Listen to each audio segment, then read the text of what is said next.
Good morning. Thank you for joining us for the first hearing of the Farm Laborers Wage Board. My name is Yvonne Martinez. I am an Associate Commissioner at the Department of Labor, overseeing research and strategic planning. Welcome. As I said, hopefully everybody has headsets and transmitters for language services if needed. Just a quick announcement, exits are along the sides, bathrooms are in the lobby area off to the right. We will be taking testimony, and those who have signed up to provide testimony will be called up by number. And with that, I'm going to go ahead and let's get this hearing underway. I'd like to introduce the Commissioner for the New York State Department of Labor, Roberta Reardon. Thank you. Good morning. Welcome to the board. Let me begin by thanking each of you for agreeing to perform this very important public service. I especially want to thank Brenda McDuffie for agreeing to serve as our chair. You each have a unique background that gives you special insight into the concerns of farmers, workers, and the public that you should draw on. As you conduct your deliberations, I'm confident that you will respect and appreciate the perspectives of your colleagues and work together to meet the goals set forth in this charge. New York has a long history of setting minimum wages and overtime protections through wage boards and wage orders that focus on specific industries and occupations. From the 1930s until 1960, that was the only way that minimum wage and overtime protections were established. In 1960, the legislature changed the law to establish a single statewide minimum wage, but kept the old system in place to allow wage boards to recommend higher minimum wage and overtime rates for specific industries and occupations. For farm laborers, the history of minimum wage and overtime protections is not as lengthy, but history is being made today. As compared with employees in other industries, farm laborers had to wait an additional 30 years to get the first minimum wage in 1969, another 30 years for their wage to equal that of other workers in 1999, and another 20 years to get any overtime protections in 2020. History is being made today as we convene New York's first Farm Laborers Wage Board to solicit your recommendations on overtime work for farm laborers. I hereby convene this wage board at the direction of the legislature and the governor as part of the 2019 Farm Laborers Fair Labor Practices Act and pursuant to minimum wage provisions of Articles 19 and 19A of the labor law. The Farm Laborers Fair Labor Practices Act extended worker protection for farm laborers in many areas, including collective bargaining, workers' compensation, unemployment insurance, housing, day of rest, and overtime. The task of this Farm Laborers Wage Board is narrowly focused on this issue of overtime, and specifically, your charge is as follows. The board shall make recommendations for overtime work for farm laborers that shall not be in excess of 60 hours. The board shall consider the extent to which overtime hours can be lowered below the 60 hours set in law. And the board may provide for a series of successively lower overtime work thresholds and phase-in dates as part of its determination. Your task is to engage in a meaningful inquiry focused on these workers, on this industry, and the underlying state policy and legislative purpose. As you receive public testimony, I encourage you to take the opportunity to ask questions and engage those who testify to identify what you can about these workers, this industry, and about overtime standards more generally. We at the Department of Labor will endeavor to provide you with information you need to assist in your deliberations. Pico Benamatz, General Counsel to the Department of Labor, will serve as counsel to the board and will be available in connection with these issues. Jim Rogers, Deputy Commissioner for Worker Protection, will serve as Secretary to the board and will be your first line of communication with the department. Bowden Winnick and his staff in our Research and Statistics Division will provide you with available research material. In addition to those resources within the department, The board may consult with agriculture employers and farm laborers and their respective representatives in the occupation or occupations involved, and with such other persons, including the Commissioner of Labor and the Commissioner of Agriculture and Markets, as it shall determine. The time you have to do your work is limited by law. You have 45 days from today to conduct at least 3 public hearings at which the public will be afforded an opportunity to provide comments, and you will have until December 31st, 2020, to submit your report and recommendations to the governor and the legislature. I understand that you have scheduled public hearings across the state. During the 45 days following your report, the commissioner may confer with you and may remand the matter back to you for further consideration. At this point, I'd like to turn to Pico Benamatz to discuss the legal standards and relevant legislative history that you should be aware of. The Farm Laborers Fair Labor Practices Act delegates to this wage board the authority to make recommendations regarding overtime, which the commissioner can implement administratively. In doing so, the act places various restrictions on this wage board and its recommendations that I'll discuss further. As the commissioner explained in her charge, your role is limited to looking at the issue of overtime. While you can recommend that the overtime threshold be reduced, you cannot recommend an increase in the threshold in excess of 60 hours. In a similar vein, you're restricted to considering this issue, and you may not further limit any rights, protections, benefits, or entitlements for farm laborers. The Act also specifically directs you to consider existing overtime rates in similarly situated industries in New York State. While most industries and occupations require an overtime premium of time and a half of the employee's regular hourly rate for work after 40 hours, there are some exceptions. For example, certain residential workers earn an overtime rate premium only after 44 hours a week. In addition, certain workers who are exempt from overtime at the federal level are entitled to overtime under state law at a time and a half of the minimum wage rather than time and a half of their regular rate, which may be higher than the minimum wage. As the commissioner indicated, wage boards play an important role in shaping the livelihood of workers. The labor law's general minimum wage provisions, which now cover farm workers, direct wage boards and the commissioner to consider the following principles when establishing minimum wage regulations. One is the amount sufficient to provide adequate maintenance and to protect the public health. Another is the value of work or the classification of work performed. And the third is the wages paid in the state for work of like or comparable character. The 2019 Farm Laborers Fair Labor Practices Act established overtime after 60 hours and established this wage board. When passing the law, the legislature made the following findings that may be relevant to your inquiry. 1, despite regularly working 50, 60, 70, or more hours a week doing arduous and difficult work, farm laborers remain excluded from the overtime and other labor protections that are in place at the state and federal level for other workers. This industry is subject to unique and unpredictable factors, including climate and weather, pricing and market requirements, seasonal harvests, immigration, and various federal and state laws, rules, and regulations that directly impact farmers and require a unique balance and the application of traditional labor protections to ensure farm laborers have access to basic labor protections while also creating adaptability and responsiveness to the unique circumstances of farm operations.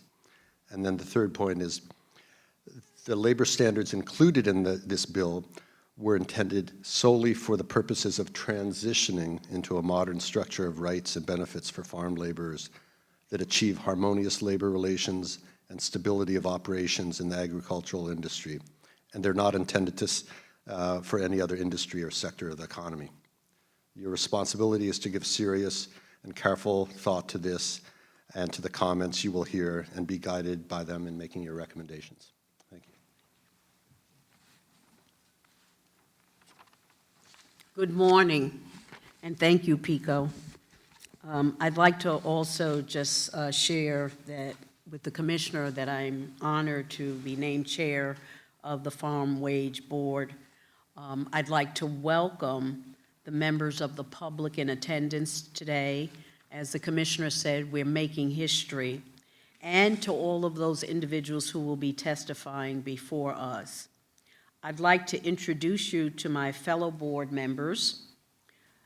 Representing the Farm Bureau, Mr. David Fisher, and representing New York State AFL-CIO, Mr. Dennis Hughes. I look forward to working with both of you as we carry out this very, very important responsibility.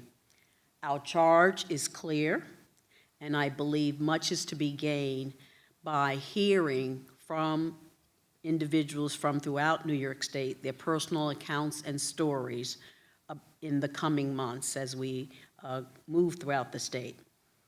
I believe I speak for all of us when I say that we will work very thoughtfully, diligently, and we are committed to fulfilling our duties. Before we move ahead in our agenda, I have some important ground rules. One is displayed right here, and that's the sign that says respect. I think that's the overriding one that we want to conduct our hearing today in. And I want to share with you that in that regard, anyone who is testifying will be limited to 3 minutes. We have a timer, which I can look at and the person speaking will be able to see. And when you're reaching your 3 minutes, you'll see a yellow light. That won't mean slow down. It will mean that your time is coming to an end. When you see the red light, that means your time is up. And we are going to be respectful of each other, and we want to hear from everyone. So we want to have strict adherence to the 3-minute timing. You have seen the posted rules, and if you hear me begin to sing an old Aretha Franklin song, Respect, you'll know that we need to maintain that throughout our deliberations. So please take a moment and read those rules. Today's hearing will be recorded. Both the recording and the transcript will be available on the Department of Labor's website, www.labor.ny.gov/farm wage board. There will be 4 additional hearings scheduled over the coming weeks throughout the state. On March 13th, we'll be in Syracuse, New York. March 23rd in Binghamton, New York. April 16th, Long Island, New York. And on April 23rd, Batavia, New York. For those who are unable to attend the hearings in person, but would still like to have an opportunity for us to hear your comments or know of your comments and thoughts, you may submit them by emailing wageboard@labor.ny.gov. This is a way in which we can ensure individuals who are not able to attend our hearings have an opportunity to have their voices heard. You can find more information on the specific locations of each hearing on the New York State Department of Labor website. As was stated earlier, if you need to use the restrooms, you'll go up the stairway and they're right to the, at the top of the stairs, they're right there to the right. We may take a short break if necessary. And with that, I'd like to turn it over and invite up to speak to you Mr. Kevin Hannon. He's going to do a short presentation on the agricultural industry in New York State. He is the Chief of Labor Statistics for the New York State Department of Labor Research and Statistics Division. Kevin? Good morning. It's my honor to share some of our big picture data that we have on the agriculture industry here with the group today. Over at the Department of Labor, we keep records on all employers in New York State. By industry, we look at different things. And the numbers I'm about to give you today focus on two of those industries, crop production and animal production and aquaculture. In 2018, these two industries employed just under 24,000 wage earners in approximately 2,000 establishments in New York State. They were paid more than $842 million in wages, and a little more than half of those employees were in crop production and the other half were in animal production. Certain regions had more of these establishments than others. For some reason, there were very few farms in New York City. But the Finger Lakes has the largest number of farms, followed by the Hudson Valley and Western New York. Most of them are very small employers. The number of wage workers on a farm, while it can vary by season, averages over the year to less than 10 for more than 2/3 of these establishments. We also took a look at the demographics of the people working in these companies using the American Community Survey statistics from the Census Bureau.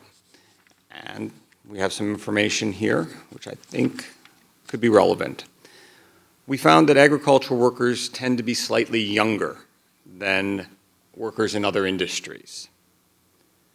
And within the agricultural workforce, the number of males far outweigh the number of females, comprising nearly 3 out of 4 workers.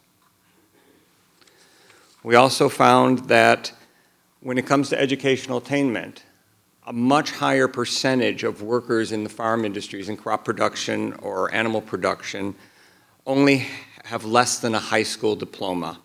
In New York State, on average, about 10% of the people in the workforce have less than a high school diploma or GED. When it comes to animal production, it's around 27%, and when it comes to crop production, it's 22%. The share of agricultural workers working more than 41 hours a week, which is about 42% of them, is much greater than the average private sector worker. Only about 26% of them work more than 41 hours per week. And both crop production and animal production aquaculture rank among New York's top industries, usually working 60 hours or more per week in 2014 to 2018. In fact, animal production and aquaculture ranks first, with 18.1% of the employees working 60-plus hours per week, while crop production ranks 7 with about 6%. Other industries in that group that tend to work that number of hours include the trucking industry, mining and mining support, and banking. All those also have very large numbers of people working 60-plus hours a week, none, however, higher than animal production.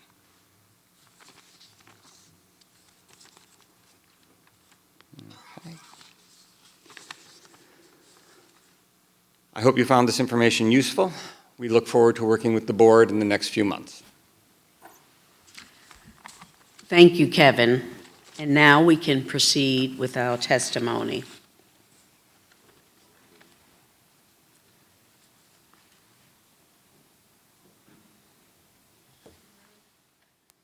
Good morning, everyone. We're going to be calling everyone by numbers, so we're going to start with the first 5. So those who have numbers 1 through 5, please make your way down to the front. We'd also like to let you know that headsets have been given out to you for translation services. So please return those headsets when you're on your way out.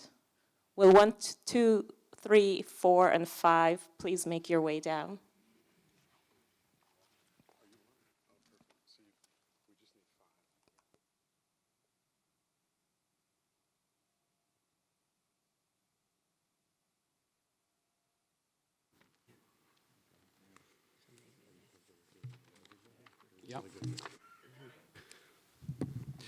Just a primer of what I have here. This is not my entire testimony.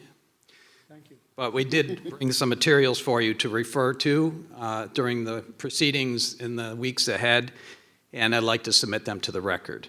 So we have 3 volumes of each one. There's 4 copies, 3 volumes each. So if you would do that, please. And if you would give this to the chairwoman, And if you would give this one to Mr. Hughes, and then these two sets can go to... I'm actually giving one to David as well.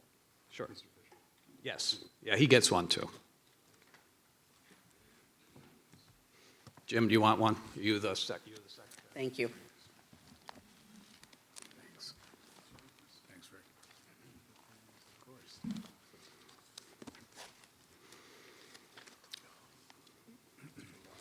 So good morning, my name is Rick Zimmerman. I'm here on behalf of the New York State Vegetable Growers Association and the Northeast Dairy Producers Association. It's a pleasure to be here, and thank you for the opportunity. The documents that I handed to you are transcripts from last spring's New York State Senate hearing on the Farm Labor Bill. It is hours of excellent material that I really encourage you to study carefully. It is a treasure trove of information directly onto this point. It represents 53 farmers and 14 farm workers that have submitted testimony during the course of those 3 hearings, each volume, 1 hearing each. The Senate deserves tremendous credit for spending the time and looking at this issue very carefully as they deliberated this very landmark, significantly landmark legislation. And it specifically focused in on the question of whether the 40-hour overtime threshold should work in New York State or not. And of course, their decision was no, that it was 60 hours was the proper level. That was a thoughtful conclusion, arrived on a consensus basis within the New York State Senate majority, and the testimony stands behind that decision. So I, again, call that to you for your review. In fact, it is so valuable that I took time to tab and highlight specific statements by the farmers and farm workers that speak specifically to the 40-hour or the overtime question. Here's a few of the highlights. There was recognition that the 60-hour per week overtime threshold would generally work on New York farms. There are some exceptions to this statement. There are farmers that testified that 60 hours was just too limiting as far as the demand for the farm workers' labor on their farm. But He did start. It took 45 seconds to distribute his material. Could you give him that 45 seconds that he took to make sure that we had the materials? Thank you. A minute is great. Yeah, a minute's good. thank you. But farmers cannot afford time and a half wages, full stop.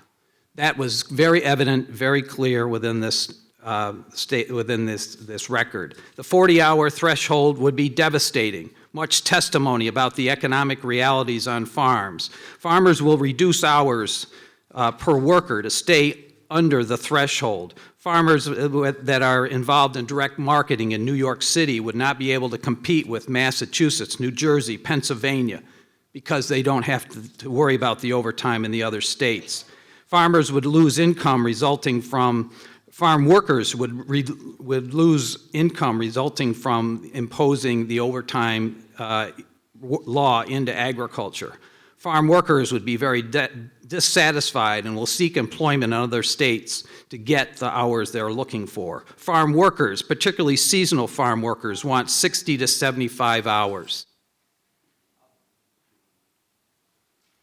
So, in conclusion, there's a lot of great information here, and there's also a great Poughkeepsie Journal article that I'd like to submit to the record as well, that speak to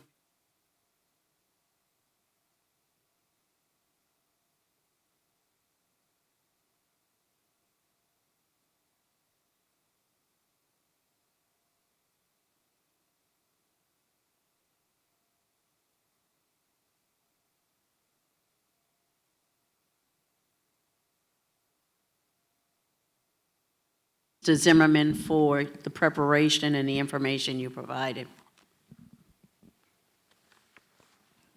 Next person, number 2, and we're going to ask all future persons who are going to be testifying to please hand us your testimonies before you head up to the podium. Number 2. Who's number 3?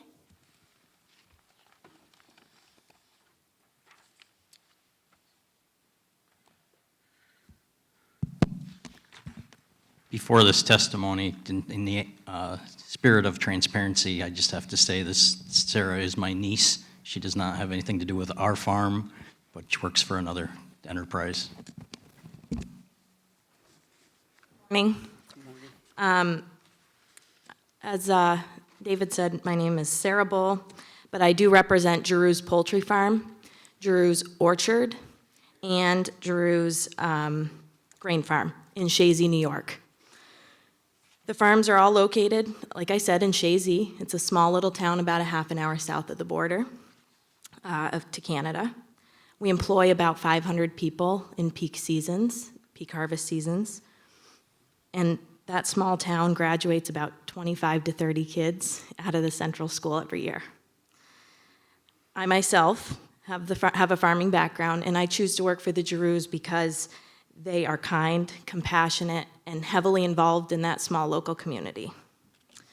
I come before you today to state that we are in favor of keeping the 60-hour overtime threshold constant for at least 5 years until we can get more data and a better understanding of the true effects that this will have on our businesses. We have compiled some facts and figures for you to have an idea of what we think is going to happen and how we will handle it, but until we make it through a few seasons, we really don't have any idea. Our eggs, apples, and grain are all subject to global and national price competition. Our main egg and grain competitors are in the Midwest. These competitors are not subject to an overtime threshold, putting us at a disadvantage. Our main apple competitors are in the state of Washington, where about 80% of the U.S. apples are grown. They also do not have an overtime threshold. The apples, eggs, and grain are all commodity-based businesses, meaning we have very little control over the prices that our customers are willing to pay. So we focus on controlling our expenses, of which labor is the #1 expense. 40% of our grain and poultry employees will be affected by the 60-hour threshold in 2020.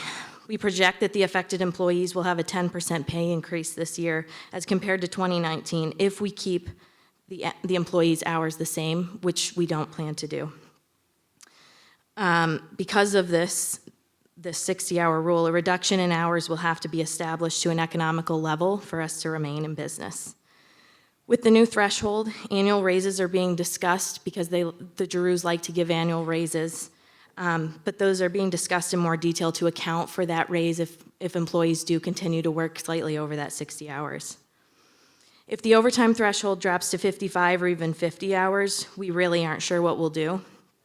At 50 hours, about 75% of our employees will be affected, and overtime costs will be astronomical.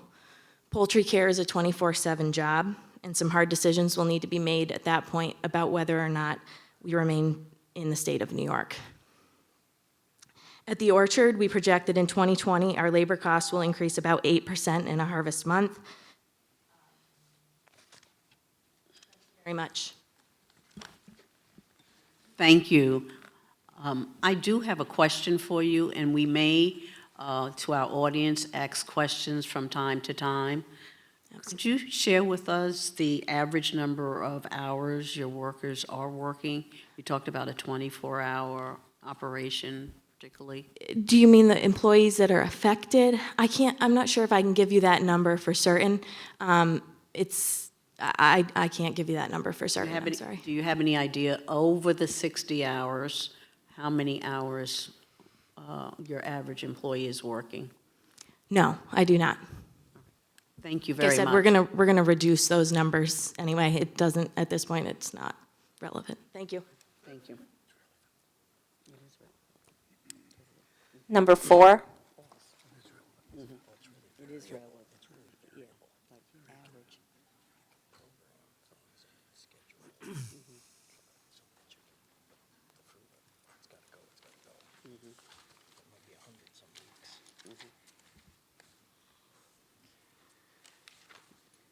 I'd like to say good morning, Commissioner McDuffie, Hughes, and New York Farm Bureau President Fisher. My name is Darlene Belinsky.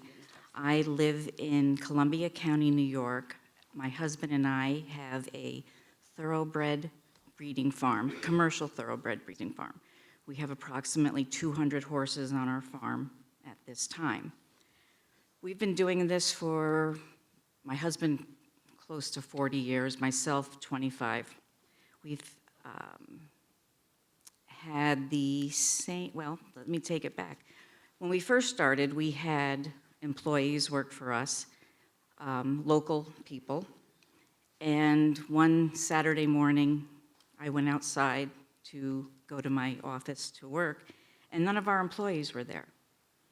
Overnight, they all quit, decided that they could do something better somewhere else.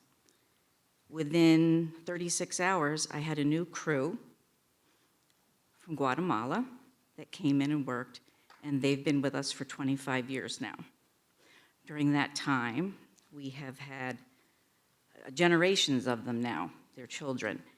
They are the best employees. I never have to worry if they're there. They will do anything and everything to help us in what we're doing as thoroughbred owners. Now, while I know that I saw the Poughkeepsie Journal article a couple weeks ago, and I actually wrote to the Farm Bureau because I was concerned. It didn't say anything really about animals. It was more crops. And I wanted to make sure that animals were also spoke about. So we have 15 full-time employees. Like I said, some of them have been with us for 20, 25 years. They're like family. They have yearly pay increases, vacation, insurance. We also help pay them for anything that is not covered. We pay that.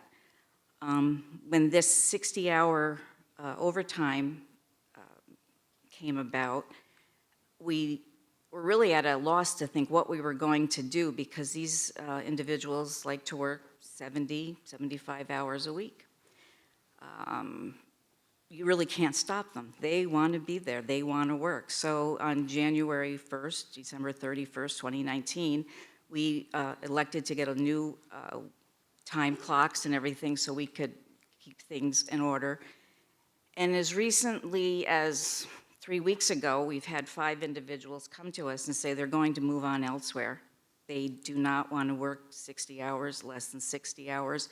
And frankly, I can't afford to pay them.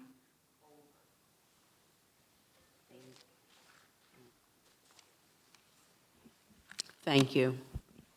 Thank you. Number 5, and will the numbers 6 through 10 please make your way down to the front?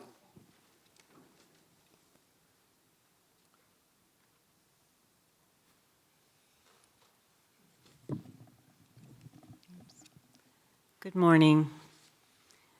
Thank you to you for holding this hearing. My name is Deborah Mayo-Dewan. I'm the Agriculture Policy Advisor and Liaison for Senator Jen Metzger, Chair of the Senate Agriculture Committee. Unfortunately, Senator Metzger is unable to be here today, but she wanted me to let you know that she'll be submitting her comments to you directly, and that I'll just touch on the main points. And also in advance, we emailed you transcripts of the previous Farm Labor Fair Labor Practices Act legislative hearings to be entered into the official testimony as well. The Farm Labor Fair Labor Practices Act recognizes unique circumstances of agricultural production, its seasonality and dependence on climate and weather factors, which differentiates farming from other kinds of work. The overtime provisions contained in the original bill were amended during the process to reflect this reality, with mandated overtime beginning after 60 hours of work a week rather than the standard 8-hour day, 40-hour work week. It's critically important that the Wage Board keep this context in mind in its deliberations if farming is to continue to be viable in New York. I just want to note, however, that 1 year's data is insufficient for rendering a decision on whether to change the law's overtime requirements. Weather alone can have a significant independent impact on the data, and several years' worth of empirical data will be needed to identify the impacts of the current statutory requirements. In your work, Senator Metzger strongly urges you to consult with the Department of Agriculture and Markets, Commissioner Ball, which I see you were going to do, and urges you to draw upon the information and expertise of the agricultural economists at the Cornell College of Agriculture and Life Science, who have a wealth of knowledge and field experience on this subject matter. The Senator is very concerned that the process that's been set forth includes hearings scheduled all within a couple of months after enactment of the law and without the benefit of even a single growing season. She respectfully requests that additional hearings be scheduled for late November or early December after the growing season to hear from the farming community about their experience with the new law now that it's gone into effect and any impacts it's had on their farm operations, income, workforce, and agricultural production.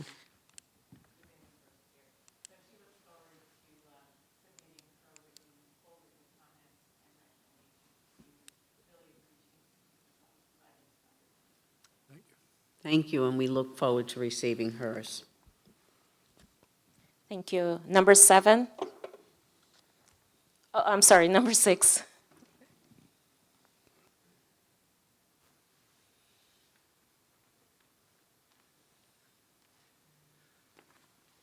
Thank you very much, and I appreciate you having me here today.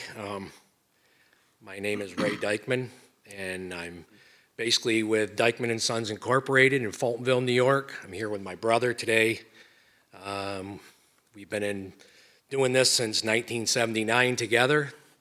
I got to tell you that since 2015, it's probably been some of the most trying times in the dairy industry that I've ever been in, and the 60-hour overtime and the mandatory day of rest is added to that stress. We've had several meetings with our employees to discuss these new rules, and none of the new rules have been very well received.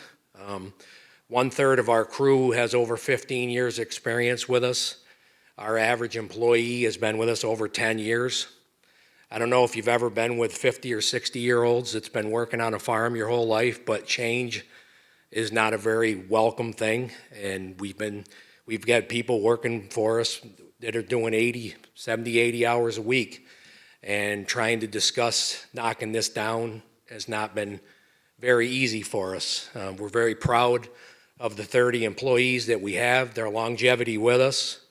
The mandatory day of rest has been one that we've been discussing, and especially when it's a designated day of rest, with weather and breakdowns in animal welfare. My people don't want to be told what day they have to take off. If it's raining for 3 days in a row and they need to come in and put crops in on a Saturday or Sunday, they do that. They basically treat me and my brother just like they're part owners of our own dairy. But we're currently working to bring everybody back to 60 hours. It's been very difficult. We're backing them off to about 65 hours. We've actually raised their pay to try to get them to put less hours in. And with that being said, we're expecting payroll to go up again this year quite a bit. We're up 17% in 2019, mainly due to the already crippling minimum wage laws that we've been passing. We expect another 15% increase in 2020. Our total wages and fringe benefits now are 20% of our gross income. It's interesting because I once read an article in the Times Union that said that the revenue of New York State farming industry is $5 billion, and labor advocates think that we should be able to afford these new overtime rules. And the only problem is there's a big difference between generated revenue and profits. If you go on the USDA's website. Thank you. Thank you. Number 7. Number 7, Will Gunnison. Number 8. Number 8, Paul Maliski. Number 9.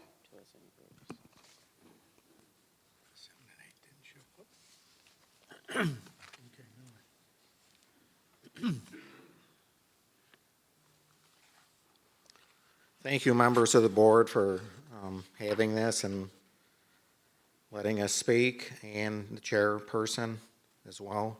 My name's James Entwistle. We've got 1,500, we're milking about 1,500 cows in southern Herkimer County.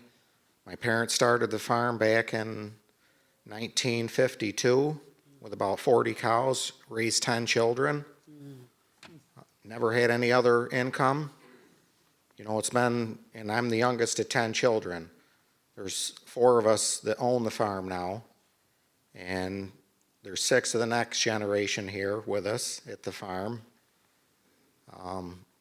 We've got 10 other full-time employees, mostly migrants, you know, milking the cows. The only way you can survive on a farm is volume now, so that's why we've grown and gotten bigger. It's the only way we can keep up with all the expenses. It's quite disheartening, the dairy industry. I don't think there's a tougher industry than the dairy industry. You know, spend a little time on the farm and it wouldn't take you long to figure that out. You know, the 60 hours, some of our guys were doing 75, 80 hours. I think the first migrants we got were like 15 years ago.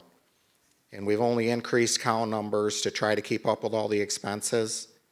We're working on getting them cut back just like the last gentleman. We're trying to cut them back for fear some of them are going to leave because some of them been with us 10 years. So it's a kind of a fine line. We provide them housing. We treat them just like they're one of our own, you know, all of our employees. So it's just, this law has really hurt us. So I don't want to see it lowered, the 60 hours, of course. You know, it was about an 80-hour drive here. You know, there's a lot of other things I could be doing, but this is very important that you hear where things are at out in the field. So, you know, as my statement will show, the dairy prices, last year we finally recovered. From 15 to 18, those 4 years they decimated our area with dairy farms. They just went out of business, many of them. Had a little recovery last year with the milk prices. And so this year was looking up, and now all of a sudden this coronavirus hits. For the last 2 weeks, future milk prices are just on their way down, just like the stock market. So that just goes to show the volatility in this industry.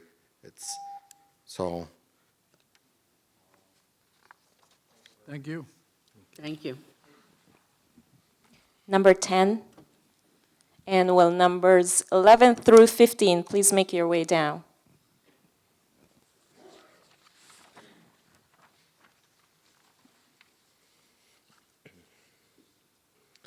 My name is Nathan Chittenden, and I, along with my 2 older brothers and parents, own and operate Dutch Hollow Farm in Skodak Landing. We care for our 800 cows, 750 young stock, and over 2,000 acres of land with the help of our dedicated team of 11 full-time employees. When word of the law changes were starting to be discussed last year, we had engaged in discussion with our team on how to best approach the challenge of making sure all of the constant, time-sensitive work that goes into making sure livestock are well cared for 24/7, 365 is done, while also continuing to operate our business profitably at a time when the dairy industry is already in crisis nationwide. First, some of our employees would not be affected at all, as they'd already worked under 60 hours a week by their own wish with scheduled days of rest. Had they wished to work more hours on our farm before the new laws, work would have been found. Now these same employees know that extra hours will only be provided to them when the farm needs it. The previous flexibility we gave our employees to switch shifts with their coworkers to be able to attend personal events without missing total time out worked is no longer available to them. since our farm cannot afford to pay overtime out only to accommodate their desire to work outside of our strictly agreed upon schedule. The remaining employees who did work more than 60 hours also already had scheduled days of rest in preparation for the new laws. We determined that the most fair solution for our farm was to reduce each employee's hours so that their paycheck would still net at least the same income that they were previously receiving, while minimizing the overtime that we would have to pay. This required us to ultimately add on one full-time person to the team, which was not easy. Within agriculture, there is already a scarcity of available labor in rural communities, and the demands of the job requires employees to live in close proximity to their place of work. For many farms, this means providing housing to employees as affordable housing is even harder to find, and public transportation is non-existent. To date, we have lost 3 of the 7 employees on our milking team, all who have left the state because they believed they could earn more at a dairy farm in another area where they would not be limited to the hours they could work. While we have been able to replace all 3, the cost of training the new people and the lost efficiency in that process was felt keenly. I can't imagine to begin how smaller family farms with only 1 to 2 employees are handling that situation. When looking at our payroll thus far, at our least busy time of the year, we have already added an additional 11% to get the same work done as 1 year ago, with no extra benefit to the income. All of our employees were already over the minimum wage, so they also did not see any increase in their paychecks this year when that was increased. We have also invested $60,000 into additional housing to accommodate the increased number of employees we will need in the future.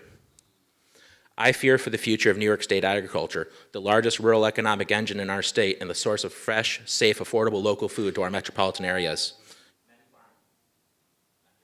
Thank you. Thank you. Number 11.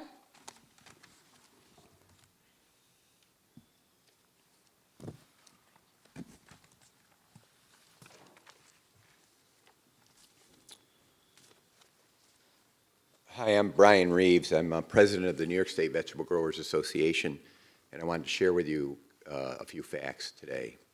First of all, the first fact is vegetable farms cannot afford to pay much in overtime.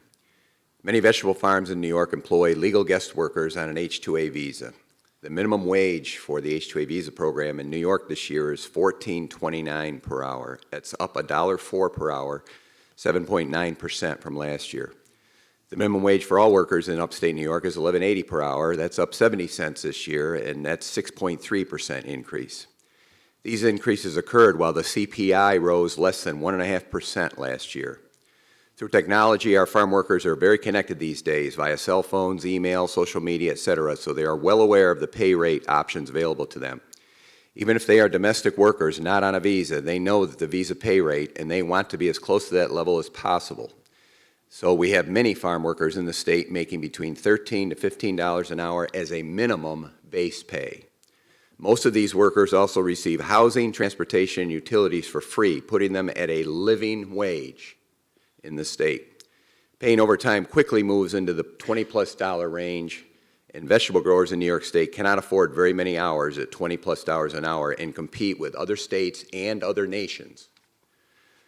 Also, unlike many other industries, because labor is so intense on vegetable farms, labor accounts for 40 to 50% of all our expenses on our farms, unlike other industries. So any change in labor costs have a greater impact on the fresh market vegetable farms than they do on other industries where labor is a smaller part of all expenses.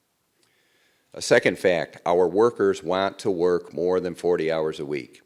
At the hearings conducted last spring, the vast majority of farm workers stated that they wanted to work 60+ hours per week. The Senate Labor Committee heard them and recommended the 60-hour cutoff. The workers have said they can live with 60 hours a week, though most of them are not very happy about it. But if the hours per week shrank any more, they would go to other states to work. My niece came to the Morrisville hearing with 8 of our workers who all stated exactly that last spring. They're not here today because they will not arrive in New York until early April. They're not happy about having to take 1 day off per week or only working 60 hours during the busy time of the summer. The H-2A guest workers share our work ethic and our lifestyle, so they are a good fit for our vegetable farms. They work hard. They want lots of hours in the good weather time of year so they can send most of the money back to their families who live well in Mexico. The winter, they are back home, reconnecting with their families, working on their houses, working part-time until the next season arrives. This is the same lifestyle that most vegetable farmers in New York have, and our workers are fine with this also. When we talk about the quality of life enhancements, which include time off, Thank you very much. Thank you. Number 12. I have a question. Brian, can you come back and just speak to, how critical and how fast your fresh market vegetables change in quality and how crucial it is to, get them when you need to, or, maybe a little bit about the competition you mentioned in markets and from other places? one of the, we deal in a very perishable crop, and people tend to think about like, well, you got to pick strawberries, they got to be picked at the right time. Okay, that's an obvious example. What most people don't realize is every step along the growing process has a critical timeliness to it. Weeds need to be controlled at a certain stage or they get out of control. Nutrients need to be applied at a certain stage or they lose half their effectiveness. Pests need to be controlled at critical times or else you can get a pest explosion or you can waste pesticides, which none of us want in the environment. So timeliness is extremely critical. And then to the harvest side, perishability of the crop, you need to get it harvested at peak, you need to get it shipped, sold. It's not like, well, gee, things didn't cooperate, we'll do it a week from now. No, a week from now, it's garbage.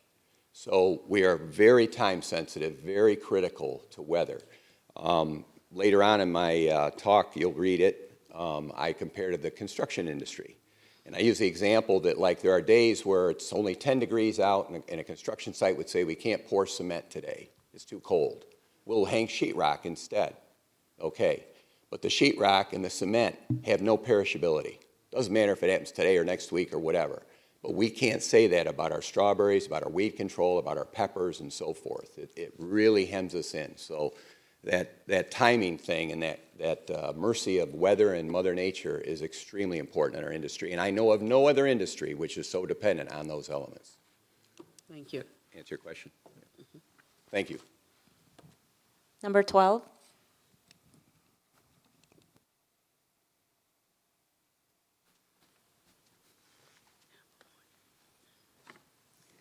Hello, my name is Joy Dressel Christ. I've lived and worked on Hudson Valley apple orchards my entire life. I've lived through a bad time in our industry when many farms went out of business and many young people had no option for coming home. Together with my husband Jeff, we have done everything we could possibly do to position our farm to be able to continue to provide a decent lifestyle for all who work here. Also, our staff has been proud that the fruit of their labor has supplied delicious, safe, locally grown, healthy food. Currently, Jennifer and Joel, the 5th generation, have been actively building the next generation team to lead this farm going ahead. We produce high-quality apples on 700 acres, employ 200 and some people, and are recognized as leaders in our industry. The H2A rate is now $14.29, up almost 8% over last year. We are not minimum wage employers. We do not work over 60 hours all the time, every day. This is a seasonal, weather-driven, crop-driven event. The apple market is a buyer's market. Prices are depressed, and there are apple orchards who will not survive this cycle. Legislating higher costs is not something that farmers can just pass on to our customers. The grocery stores will fill their shelves with apples from distant places and/or other fruits rather than pay a higher price for New York apples. Bottom line. We cannot pay overtime and just charge more for our apples to cover it. Our state government has taken away New York State farms' opportunity to compete. The workers who this was supposed to benefit will actually be offered less work as farms try to contain costs. Sadly, they will be out looking for other jobs or going to other states to work. Not only should the government not reduce the 60-hour overtime threshold, the New York State Legislature should fix the problem they have created and remove the overtime requirements altogether. Investment in technology to replace labor is seen as the only answer, but that's not possible without the capital to do so. On our farm, we've stopped ordering new trees, the most basic routine investment for orchards. The ripple effect is already happening. Ask the tree nurseries who are suffering now. It's only a foretaste of what's to come. The overtime day of rest creates an unproductive overhead cost to the farm management team. And my message to you today is do not lower the 60 hours. The agricultural landscape in New York State will be forever changed. Thank you. Question for you, please. You mentioned you weren't reinvesting. So what sort of stability would you think about to reinvest if it was 10 years down the road, 5 years? I know some of these orchards have 10 years down the road of what? some stability in labor regulations. What would it take to make you think about moving forward with reinvesting? Because I've heard other farmers say the same thing, that we're not replanting trees.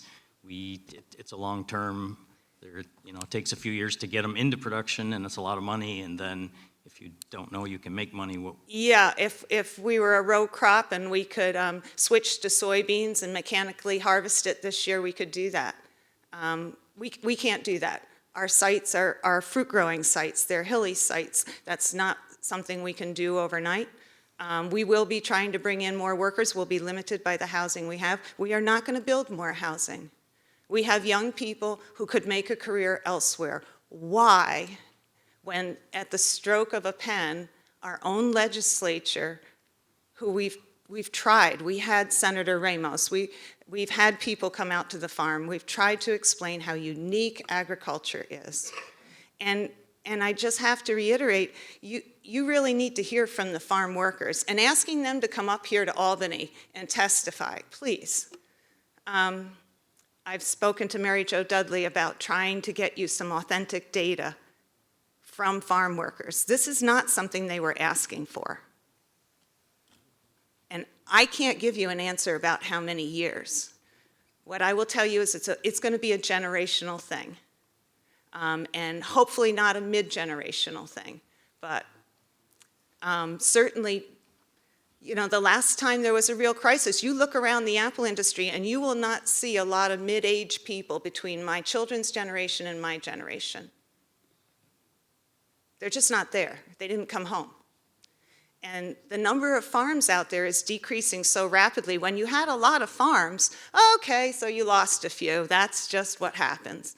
The critical mass is getting really small. And the capital that's involved, you don't just start a new farm someday just because you finally realized that you went overboard. Everybody makes mistakes, I'm sorry, but we all have to take corrective actions at some point. This is way too far.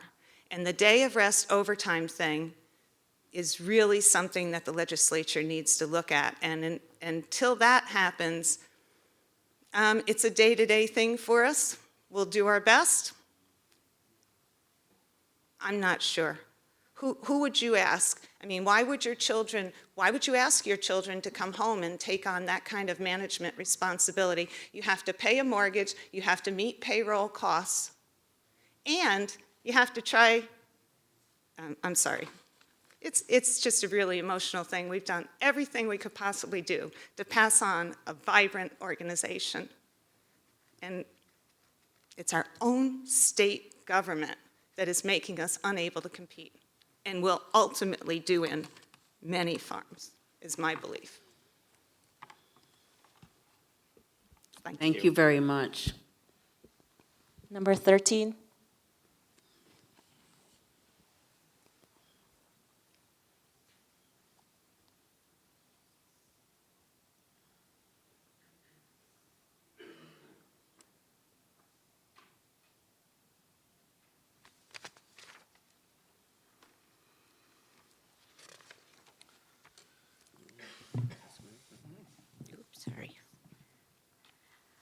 My name is Lisa Zucker. I am a lawyer with the New York Civil Liberties Union, and I appreciate the opportunity to testify, to submit the following testimony today in support of lowering the threshold for agricultural workers below 60. I do want to start my remarks by saying I'm not here to vilify farmers or to ask for some request that would put them out of business. In some ways, you're making it, there's a false choice here between the workers and the farmers. We're here to represent workers, and we're here to make sure that everybody has the opportunity to earn a fair wage. The NYCLU has been the member of a Justice for Farm Workers campaign for many years. In 2016, we represented Crispin Hernandez and other farm workers in a successful challenge to New York's exclusion of agricultural workers from the right to organize and collectively bargain. We have also been very active. We were active for the last 10 years in advocating for the passage of the Fair Labor Practices Act. Last June, the month after our decision in Hernandez came down, the Farm Labor Fair Labor Practices Act was passed, setting the threshold for overtime at 60 hours. While we realized this was a giant step forward from no overtime, and there were other provisions like the day of rest and the right to organize, which were great victories for farm workers, we are still here to ask that the wage board lower the amount of hours to below 60. Farm workers' days are long, pay is low, and work can be grueling, dangerous, and at times life-threatening. Work on a dairy farm is round-the-clock operation. Unlike some of the crop growers, the dairy farmers aren't subject to, the strawberries having to be picked and shipped and everything at a particular time. Dairy work is year-round, and it's round the clock. A survey of the Hispanic dairy workers in New York City by Cornell revealed the average daily work shift for dairy workers was over 11 hours, and 89% of them worked 6 days a week. Because of the work conditions, long hours, and low pay, many liken farm work to the factory work at the dawn of the Industrial Revolution. But the realization of the 40-hour work week and overtime pay that arose from factory conditions and became standard for millions of workers across many industries went unrecognized for farm workers, and the exclusion continues to this day. Just like the exclusion from the right to collective bargaining, refusing to grant farm workers overtime pay for 40 hours dates back 80 years.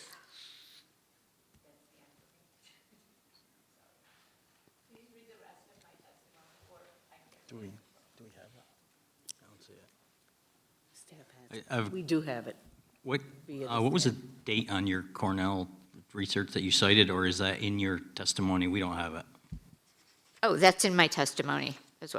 You don't have my testimony? Staff has it. We don't They're going to have give it. it, they're going to bring it to us. They bring it in a group, okay. So we thank you. Sure, thank you.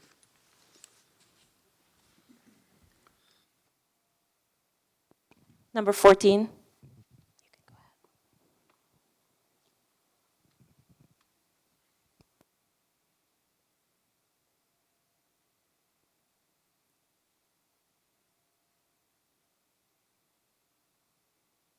Chairman and members of the Wage Board, thank you for taking this opportunity to hold these hearings around our state. I trust that you will review and take heart the recommendations and the statements of those who speak that are actually affected by these legislations. My name is Kevin Bowman, and along with my wife and children, we operate Bowman Orchards in Rexford, New York, which is in Saratoga County. We are a 3-generation farm and are starting to see the 4th generation become interested in the business. We currently employ 5 full-time staff and approximately 80 people on a part-time basis for our retail operations in the summer, spring, and fall seasons. Our town, which is Clifton Park, and the County of Saratoga have recognized the importance of agriculture in our local community. I hope that you as a board will also see the value and the importance of agriculture within our state. Despite all the information that was shared at the last year's Farm Worker Bill hearings, the legislature ignored the wishes of farmers and farm workers alike and passed the legislation. One aspect of the bill, as you know, is why we're here today to discuss the 60-hour overtime threshold. We have not even yet seen the effects of this legislation on our farms and our communities. So there is no way that this legislation should be changed at this point in time. Before any discussion of changing this legislation, unless of course a total repeal is done, let us at least figure out how the current legislation will impact our businesses, our families, our workers, and our communities. We have already, because of this legislation, had to restrict the number of hours that workers this year will be able to work. The current overtime restrictions will cost my business over $50,000. Changing it and lowering it could double that amount. This is not sustainable, and it will drive my business and many like it to make drastic changes, which are likely to have a devastating effect on the workers that this bill claims to want to protect and their communities alike. As for food producers in the highest tax station in our, as food producers in the highest tax state in the nation, we've received some of the lowest commodity prices in recent years. At a time when Americans enjoy the lowest cost of food in the world, and growers of that food are receiving the lowest prices for that food, why would government want to add even more burdensome and expensive regulations to the people who feed not just our state, but our nation and our world? Too many times in our state's history, government has tried to solve a problem with legislation. Thank you very much. Number 15.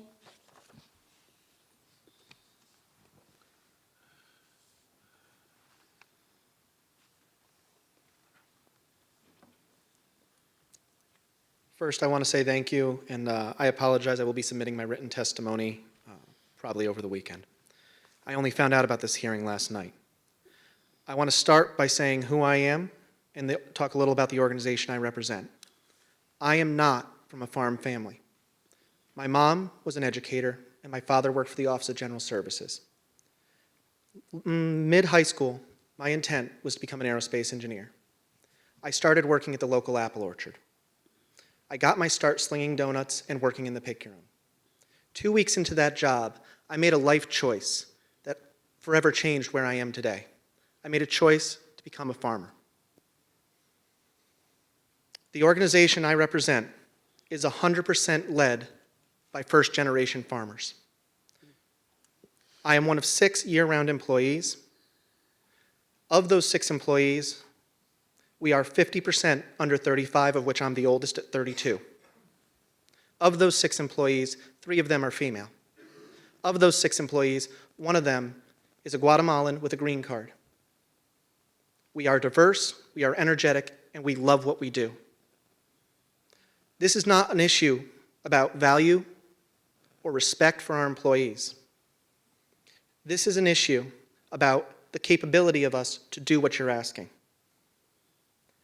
Already, I tried to achieve 60-hour work weeks last year, being very aware of the threat this legislation posed to my business that I run. I failed. Subsequently, of the 150 acres that we work, the 40 acres of apples, I'm removing a third. I'm removing 100% of my 4 acres of pears. As a result of that, I might be able to do 60-hour overtime this year. How am I doing that? I'm bringing my workers who are migrant, legal workers on the H-2A visa program about a month later. And I will be sending most of them home significantly earlier. The last point I'd like to make is that of the roughly 12 apple orchards I passed on the 40-minute drive in this morning, 3 of them are for sale. Thank you for your time. Thank you. Number 16, and will numbers 17 through 20 please make your way down to the front. Good morning. I'm Jim Davenport, a small dairy farmer from Ancrumdale, New York. Basically, I will submit testimony. I was planning on doing it last night, but I saved myself a $500 repair bill on my silo unloader, and just as I got it done, the power went out. We had a meeting to go to last night. I sent my full-time employee to the meeting on time. I did his work and mine and got it at 9:30. I was back out in the barn at 3:30 this morning. So let me go on and just say that dairy farming is not an easy business. Bottom line is those cows are number one. We have to take care of those cows. I have two very, very successful daughters, both raised on the farm. Both were raised to understand that they weren't the most important thing in the world. The cows came first. So my oldest daughter's got a DVM PhD from Colorado State University, is now studying virology in a postdoc at the University of Utah, and she got her DVM PhD on their dime. My younger daughter got a strategic communications master's from the Annenberg School of Communications, and now is working for one of the largest multinational food companies in corporate communications. Either one of those girls could run my farm, but they do not have that bug that I got when I was 14 years old. I went on to school, and it's a good week now if I can work half of the 168 hours in a week. My one full-time employee, former dairy farmer, understands that, understands that cows are important, and he's working a little over 60 hours a week.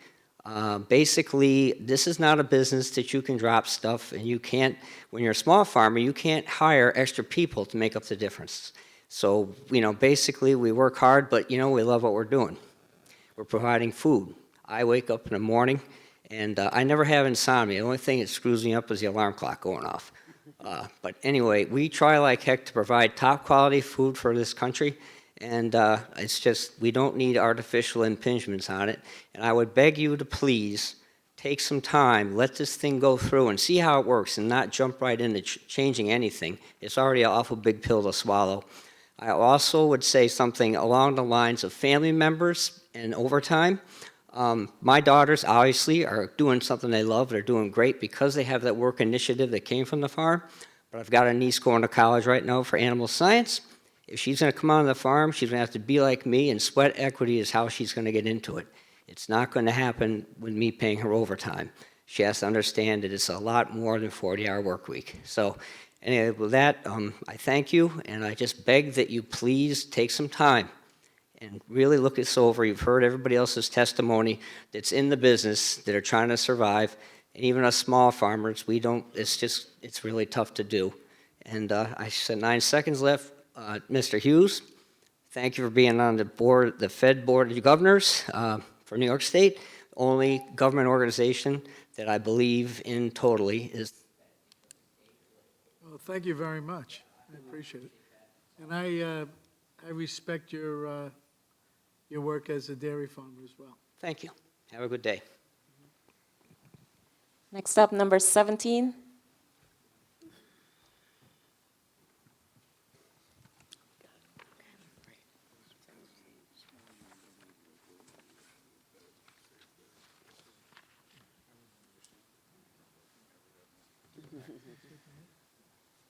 Good morning, ladies and gentlemen.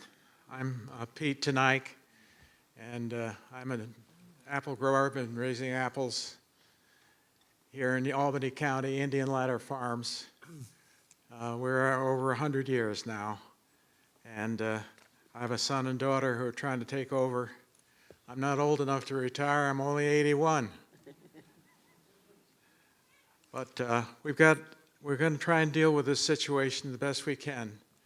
I've been raising healthy, nutritious things to keep people fit and well for my entire life. And I'd like to be able to continue to do it, but it's getting to be a close call. I have a lot of workers.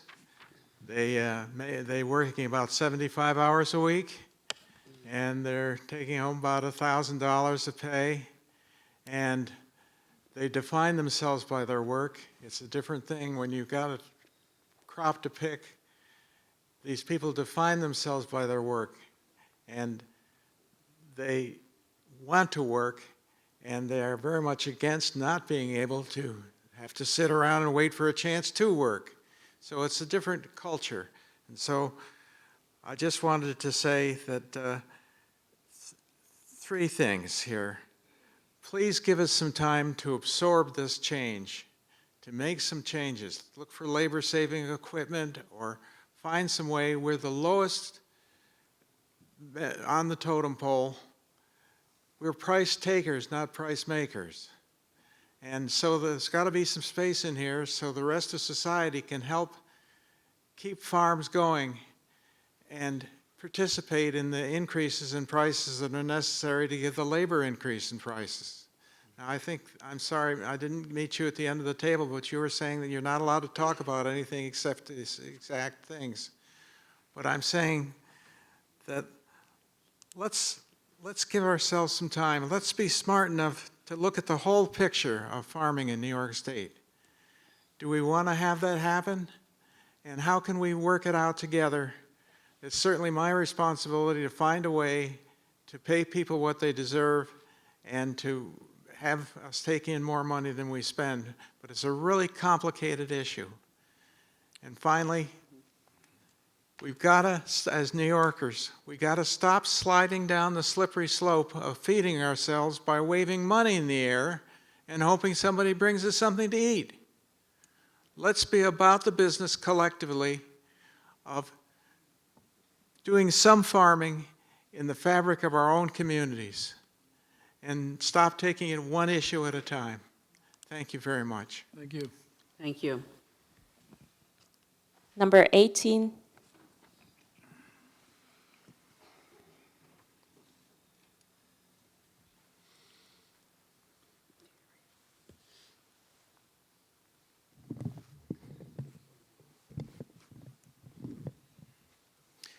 Hello, my name is Stuart Zim, and I'm a fourth-generation dairy farmer from southern Washington County. My grandfather and father moved our farm from Crumpkill Road here in Albany in 1966 up to where we are today with 35 cows. Today I farm with my father and my two brothers. We milk 1,000 cows and we crop about 2,000 acres. Our milk is sold to the Agrimark Co-op, which owns the Cabot label. We work hard to be progressive and responsible, not only for our animals and land, but also for our employees. To keep our farm running smoothly, we have 24, roughly half of those on the field crew, and the other half on the cow crew. Each of them is very critical to the success of our farm. They are valued like any prized resource, and we invest in their well-being by offering them training, benefits, and a fair salary. Labor is the second greatest expense behind feed on any dairy farm in the U.S., and ours is no different. Last year, our payroll totaled about $990,000, and that's without overtime pay. To be competitive with other farms and employers in the area, we offer a competitive salary, as well as a host of non-monetary benefits, including homegrown beef, housing, time and a half on holidays, health insurance, retirement, bonuses, company vehicles, recreational vehicles, and up to 2 weeks paid vacation. It adds up. With the time and a half requirement now in place, we're projecting this year's payroll to be about $40,000 more than last. That increase in pay will also go up as we're paying more in workers' compensation and FICA. It will also impact the amount that we put away as a 3% match for retirement. To compound the issue further, we don't have the ability to absorb these increases over more production units. The dairy industry is flush with milk, and our co-op's not really looking or accepting any more milk at this time. We're being regulated on our production not to overproduce what we did last year, to understand it in an easier manner. So there's no way to pass on these additional increases. In addition, we're also uncertain of where minimum wage is going to end up. We hope that it tops out at $12.50 and stays there, but there's no guarantee, promise, or we don't have that quite a clear understanding of that quite yet. So with the increase in the minimum wage, New York's about $5.25 at a disadvantage on the national minimum wage. We need time to react to this legislation and adjust our operations. We are merely 2 months into this implementation of the new law and have yet to go through an entire fiscal year, and let alone any seasonal or commodity cycles. So in my opinion, we need at least 3 to 5 years in order to adjust the new regulations and or allow our family and or any other operation to be strategic in their planning and in their projections. In the meantime, I leave you with this. Money doesn't buy employee loyalty or happiness. And isn't that what we are all striving to achieve here? Studies have shown that spending more money to try to attract and or retain employees is not the answer. But if that's what the state wants. Thank you. Thank you. Thank you. Number 19.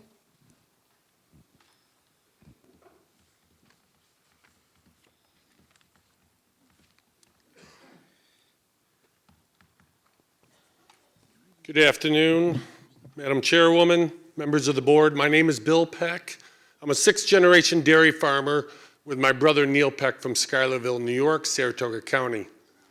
We milk 1,000 cows there, have a little over 1,000 young stock, crop 2,100 acres in 6 towns, 2 counties. To give you a little background, I'm also a town and county supervisor up there. I look forward to any and all questions you have at the end. I'd like to tell people I'm a farmer by trade, an attorney by training, an elected official by default. What happens in rural America or upstate New York. Obviously, I'm here before you today to discuss the 60-hour minimum for overtime pay. It's amazing to me that we're here less than 2 months after implementation. We haven't even had an opportunity to see the larger effects it's going to have throughout the year. But I did a quick comparison of January, February 2019 labor wages versus 2020. My hours are up 6% in those 2 months. That's a natural progression as the growth of my business.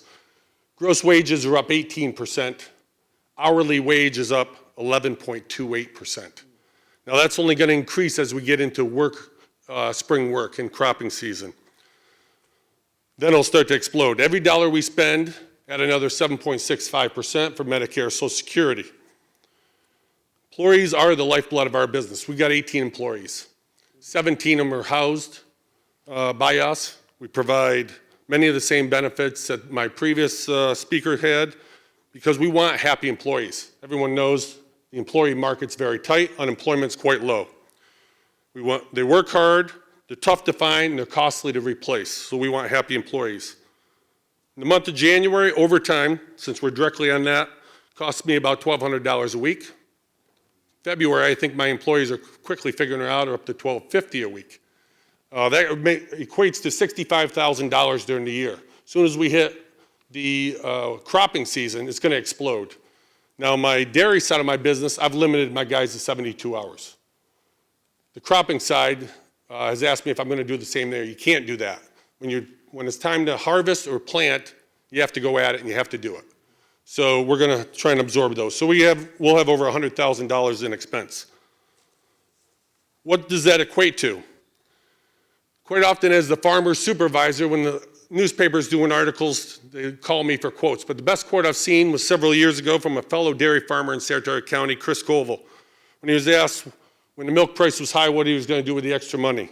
He says, farmers don't hold money, it just passes through our hands, meaning we have to continually invest in the business in order to continue it going. I'm going to get shut off here, but in conclusion, I'll say that coupled with raising minimum wage, overtime, it's made the agricultural industry, which is really the fabric of upstate New York, almost unbearable. It's unbelievable that we're 2 months into this. We're having these hearings. I know it's not your fault, so I appreciate you folks doing your job. It's the legislature that put us here. I thank the board for giving me my time. I'd love to take any questions. I can go through my business in great detail if you'd like. Questions? Thank you very much. Number 20. And will numbers 21 through 25 please make your way down to the front.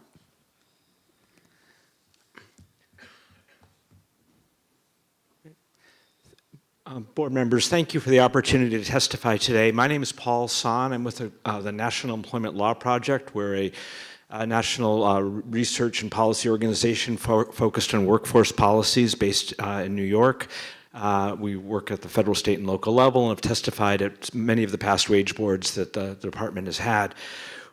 We're here to urge the department and the wage board to follow California's lead and continue phasing down New York's overtime threshold from the 60 set in the legislation with the target of 40 as California is doing.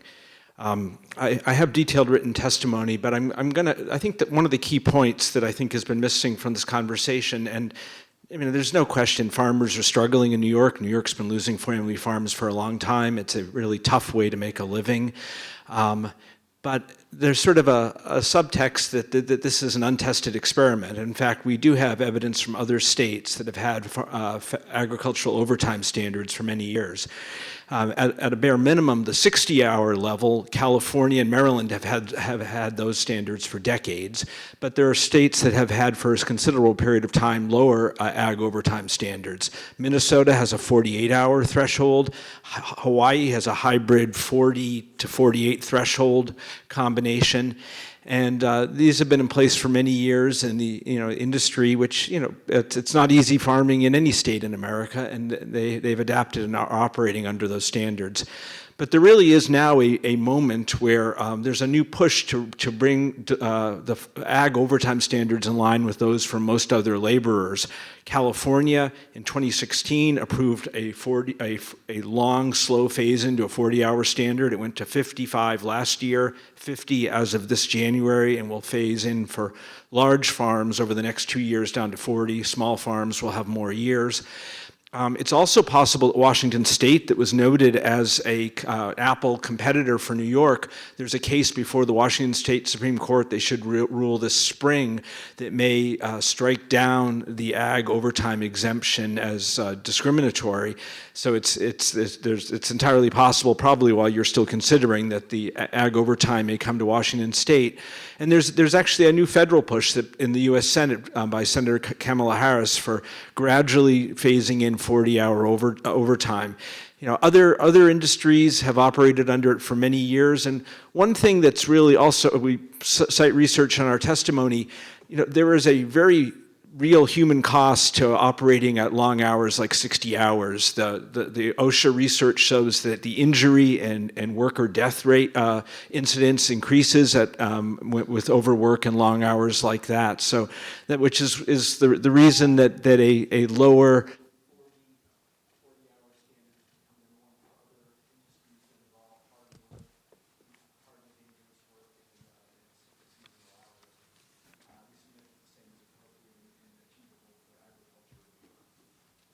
Thank you very much. Number 21.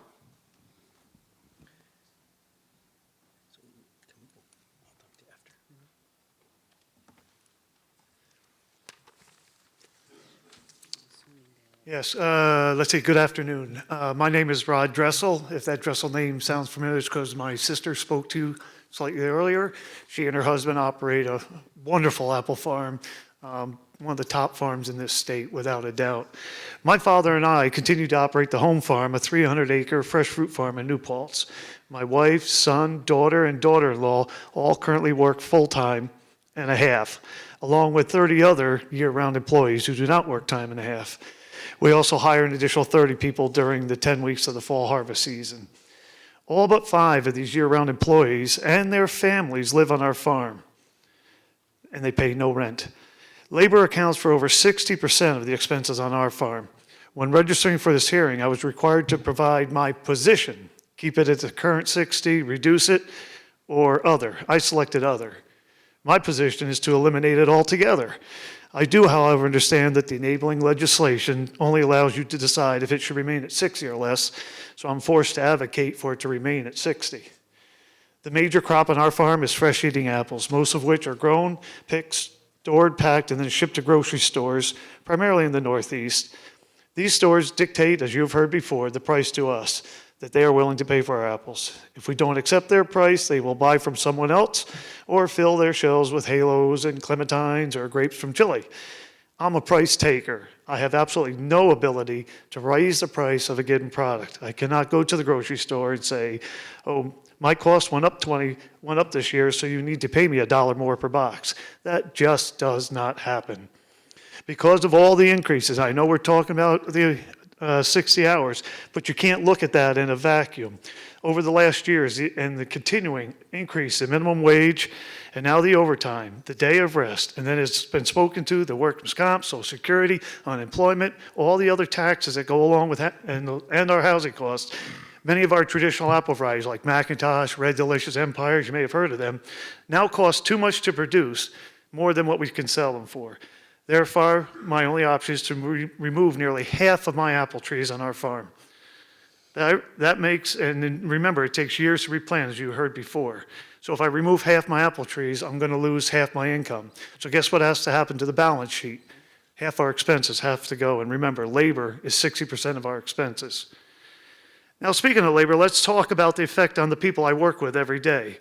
This year, because of the legislation, we had to draw up new work agreements. We informed the employees there will be no more working on Sundays. There will be no more working over 60 hours a week because the farm simply cannot absorb these additional costs.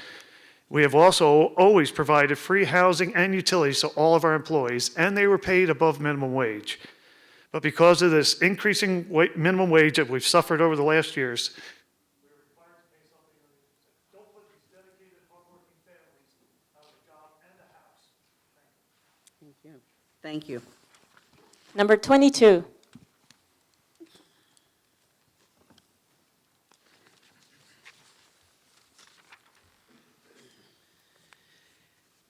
Good afternoon. My name is Eric Ohms. I thank you for the opportunity to speak here today, and thank you for scheduling hearings so close to where many farms that will be impacted are. I was concerned about how many people would show up for these hearings, but I'm very pleased to see that farmers are taking this seriously. My family and I have a dairy and cash crop farm in Kinderhook, about 30 miles southeast of here. The majority of our labor on our farm is done by family members. It's not unusual to see my 10-year-old daughter working with her 87-year-old grandfather. At their respective ages, it's more about family than the actual work being done. Having said that, we are a business, and the day we lose sight of that, our business is on the road to failure. On our farm, we've made conscious decisions over the years to minimize our reliance on labor overall. 10 years ago, rather than milk more cows, we installed a grain dryer to sell corn commercially. We did this because we were concerned about the availability of workers in our Hudson Valley who were looking to milk cows. 5 years ago, we installed robotic milkers for the same reason. The higher minimum wage in New York compared to other states, coupled with the new farm worker bill from last year, helps me justify these investments as we have made in our farm for our family. Many others will and are making similar decisions.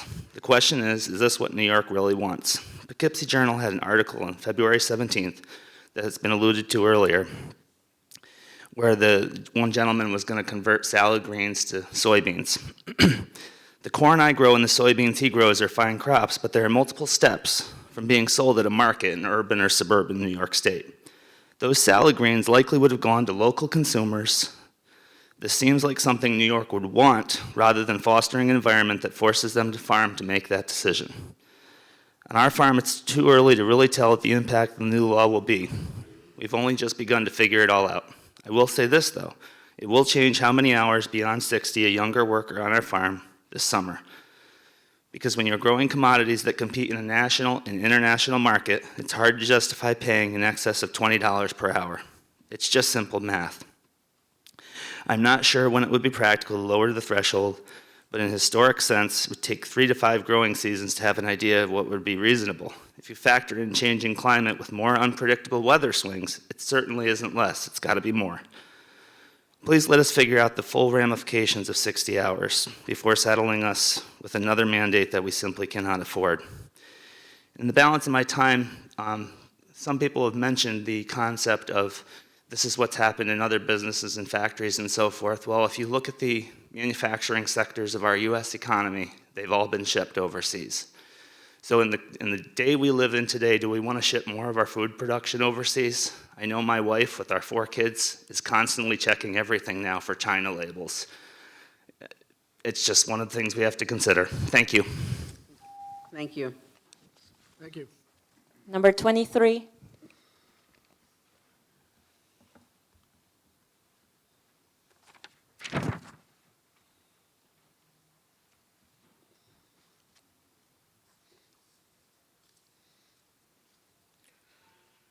Hello, my name is Glenn Card. I'm a third-generation commercial beekeeper running 10,000 hives in New York State for both honey production and pollination.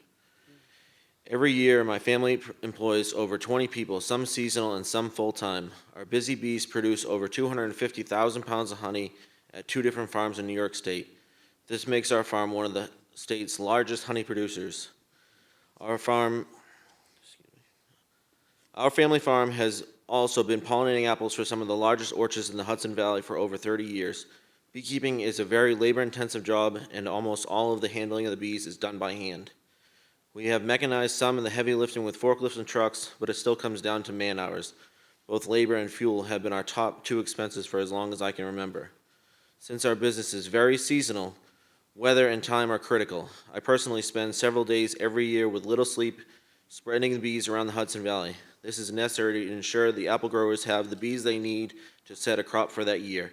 Recently, we saw a bloom that lasted only 5 days as opposed to the normal 10 to 14 days. I have the responsibility to my customers, fellow farmers in New York State, to deliver my bees on time. To accomplish my goal, this is my goal to accomplish. The hours vary greatly from week to week. 1 week my crew and I could have 30 hours. The next 2 weeks we could be working for 80 hours to get the bees in place. If costs continue to rise, I have to raise my pollination prices to compensate my workers. The farm spent last fall adjusting our work schedule to figure out how we could comply to the 2020 updates. If this trend were to continue, it would further burden apple growers to make less. It would put further burden on apple growers and make less competitive than we would be less competitive than other beekeepers located out of state. The farm and I would face a similar time constraint with honey production. However, it is not easy to just increase your prices. Like with many farmers, beekeepers have to compete with world commodity pricing. It is very disappointing to see that before farmers have even seen the first bloom of the season, the government is telling us we need to lower the bar even more. There has been no relief for farmers to help pay for these increased costs, and to make problems worse, beekeepers are competing with the lowest honey prices in over a decade. How are New York farmers supposed to compete with out-of-state producers and out-of-country low-priced honey? Just this past year, we saw wholesale honey prices drop by 40% in New York State. The rest of the country saw decreases of even more. What are we supposed to do to compete with low-priced, low-wage honey? Farmers have not seen the effects of these mandates for a single year production, and yet we're already being told by individuals who consume the product, our laborers, to cut back even more. Farmers are facing major cutbacks and increased costs. Thank you. Thank you. Number 24.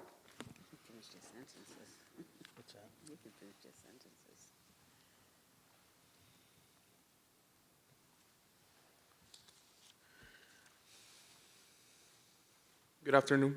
Good afternoon. Good afternoon. My name is Angel Reyes. I'm the regional coordinator with Rural Migrant Ministry. Rural Migrant Ministry is a non-for-profit that serves farm workers and has been working on the Justice for Farm Workers campaign.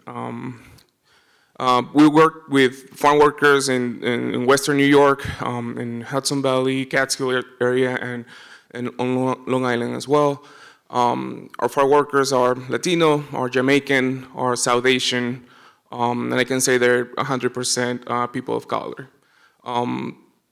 Today I came with Juan Antonio. Juan Antonio is one of our workers that has been getting 40 hours and overtime after 40 hours, and also a day off, even before the passage of the legislation. And I can assure you that Juan Antonio is a happy man that gets to enjoy time with his family and with his children and grandchildren. And you know, RMM supports overtime after 40 hours because you know the goodwill and good heart of farm owners that respect the dignity and humanity of farm workers. We just want to make sure that it's actual legislation and it's not just goodwill. I mean, because of our work, we're also in relationship with workers that were against overtime at 60 hours, but now have been getting overtime after 60 hours, and they have seen their income increase without working 80 hours, and I can assure you that they're extremely happy, and now they're in favor of 40 hours. And also because of our outreach and education work, we've been getting in relationship with workers that still work 80 hours, and sadly some of them still get paid less than minimum wage. Also, I'm a small business owner in Nassau County, Long Island. I have an IT company. We've employed people, and And, I can assure you that I understand people that cannot afford overtime pay because I'm legally required to pay overtime after 40 hours, even though we compete with million-dollar companies. I understand that the financial relief of my business should not be put on the shoulders of my employees, and because I respect the humanity and dignity and morality of labor. And before I go, I just want to say that if the state waits more time to set overtime at 40 hours, the state will be delaying labor, economic, and racial justice in New York. Thank you. Thank you. Thank you. Thank you. Number 25. And will numbers 26 through 30 please make your way down to the front? Do we have 30? They might have signed up, maybe.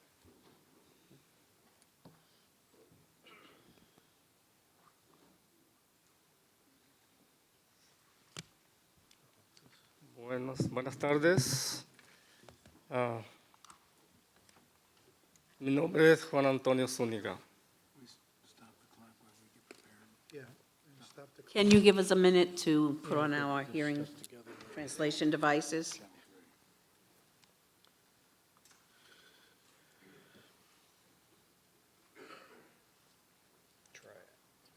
It's tough to get on here. All right, go ahead. Channel 3. Channel 3. Channel 3 on your devices that you were provided will allow you to hear real-time translation of your testimony. Oh, okay.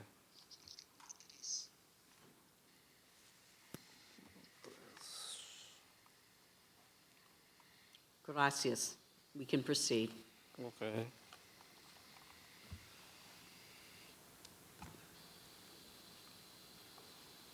Okay.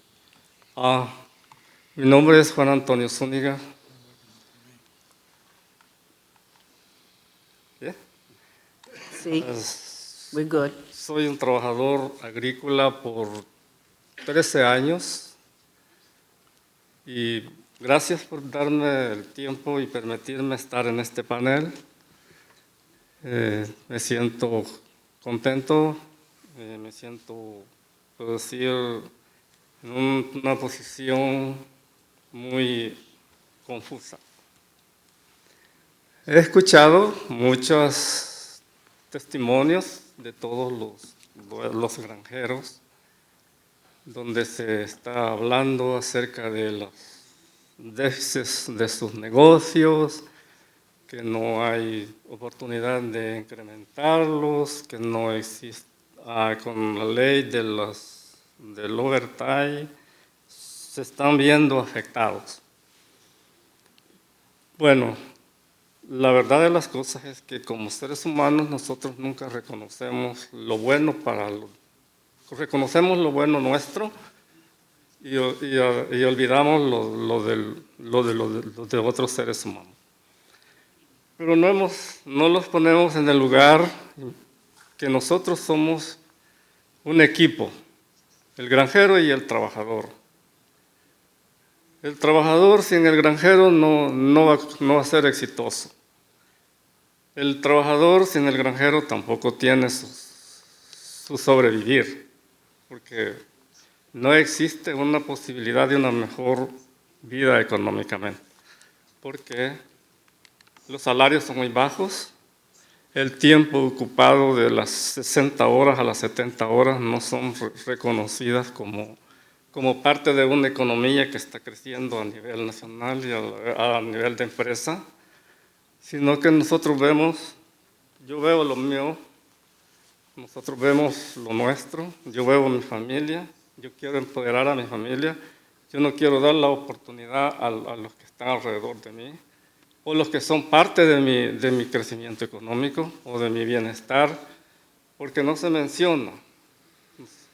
Mencionamos que el emigrante, muy fiel, y es una realidad, somos muy fieles al trabajo, somos muy responsables, nos gusta hacer muy bien el trabajo, porque necesitamos ese trabajo.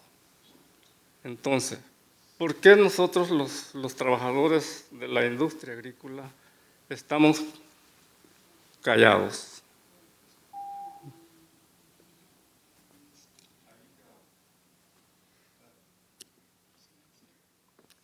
Thank you. Gracias. Number 26.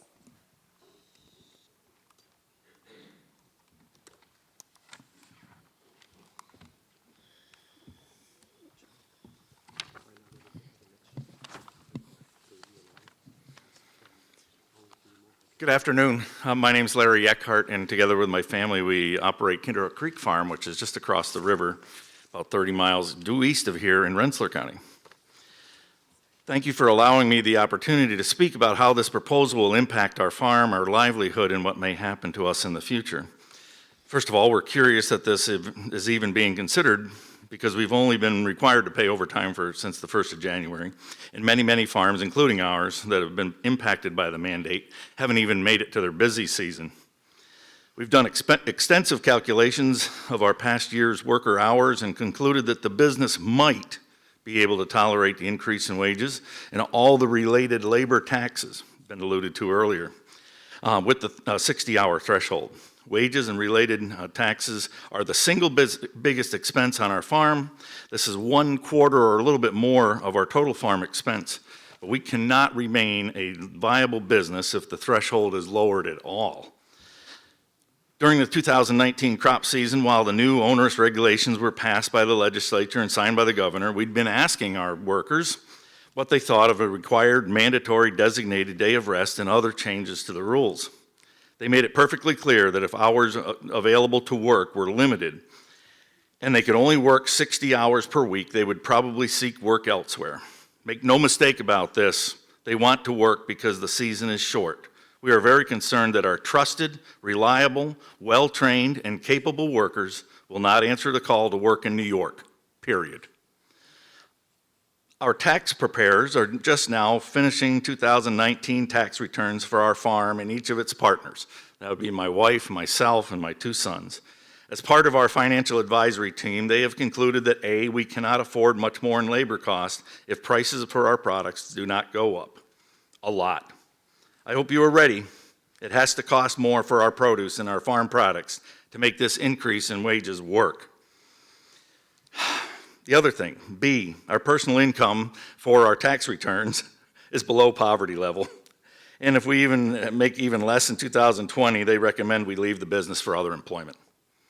What kind of message does this send to my sons who are 32 and 28 years old, partners in the business, really excited about what they do, and look forward to each and every crop year for changes that it brings? What kind of message does it send to all young people wanting to make farming a livelihood? If they leave, my wife and I are finished because they're our hope for our retirement. Most importantly, we are not alone in this dilemma. As you can tell, we are very concerned about this proposed change in the rules and urge you not to lower the threshold of 60 hours before overtime. It's not going to benefit employees, employers, and the farming industry. It may even contribute to one more farm out of New York. Thank you. Thank you. Number 27. Number 27, Crispin Hernandez. Number 28, Tim Stanton.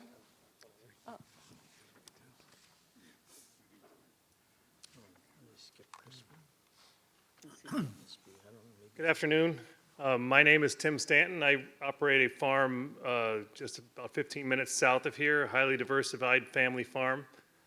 Our farm has been operated by my family for over 232 years. Wow. I operate it currently with my wife and 3 of my sons, and I have more siblings that are too young but are interested in joining in the operation. A lot of people ask me, what does it take for a farm to survive for over 200 years? And my answer has always been that it's been willing to change and willing to adapt.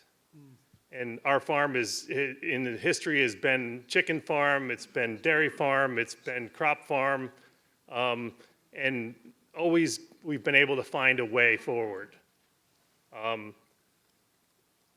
We're getting to the point where we're running out of places to go.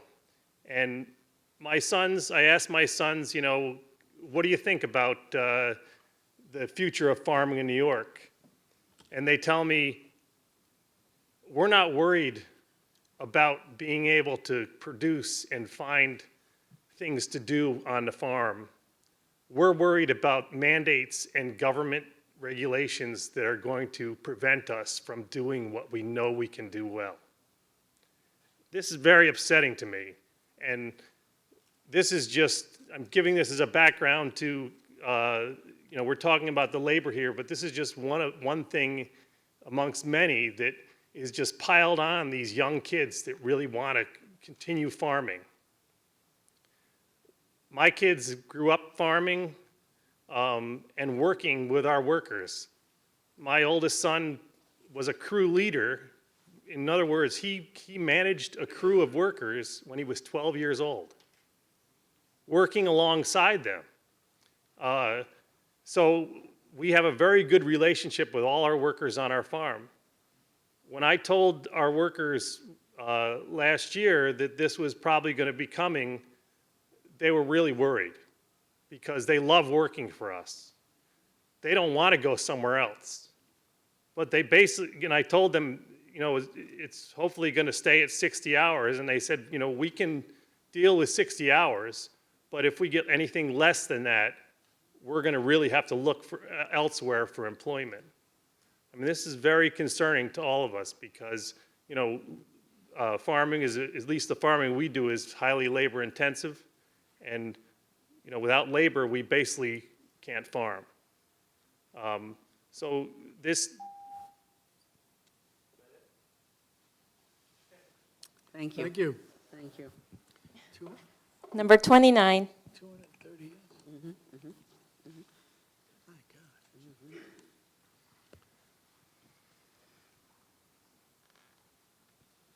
Good afternoon. Thanks for this opportunity. My name's Ken Migliarelli, third-generation farmer of Migliarelli Farm. My family and I have been farming for almost a century in New York State. Our farm began in the Bronx and is currently located in Reddick, New York, northern Dutchess County. We currently farm approximately 1,000 acres of fruits, vegetables, grain, and hay, and direct market through farmers markets, roadside stands, and some wholesale accounts. We are starting our 39th year in Green Market, which is in New York City. Point of information, currently during peak growing season, we hire approximately 25 farm employees. Each employee receives $800 to $1,000 take-home pay each week.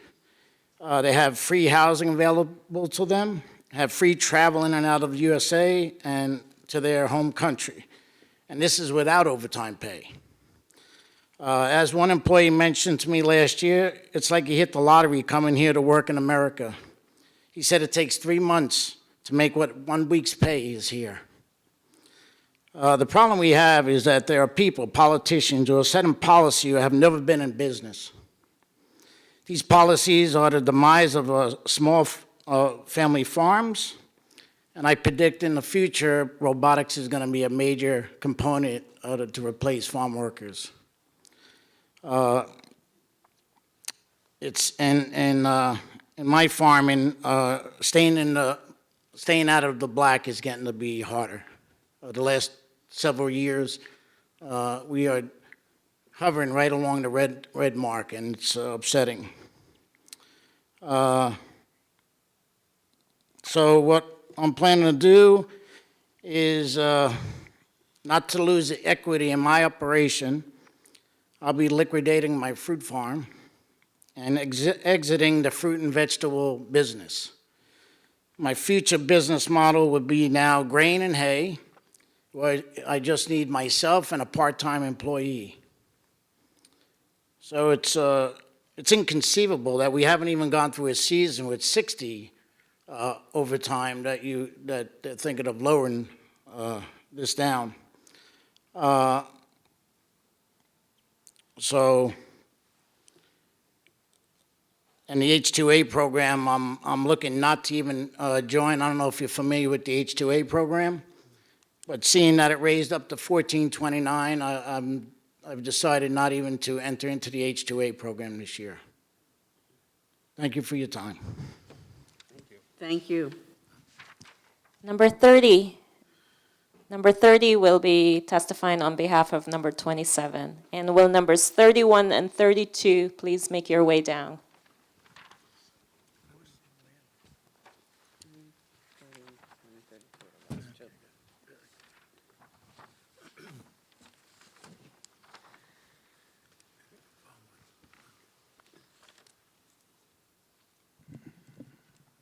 Alrighty, thank you very much for the opportunity to be here. My name is Cristian Avila, and I'm just here to show some solidarity to my brother, Crispin Hernandez, from the Workers' Center of Central New York, so this is testimony.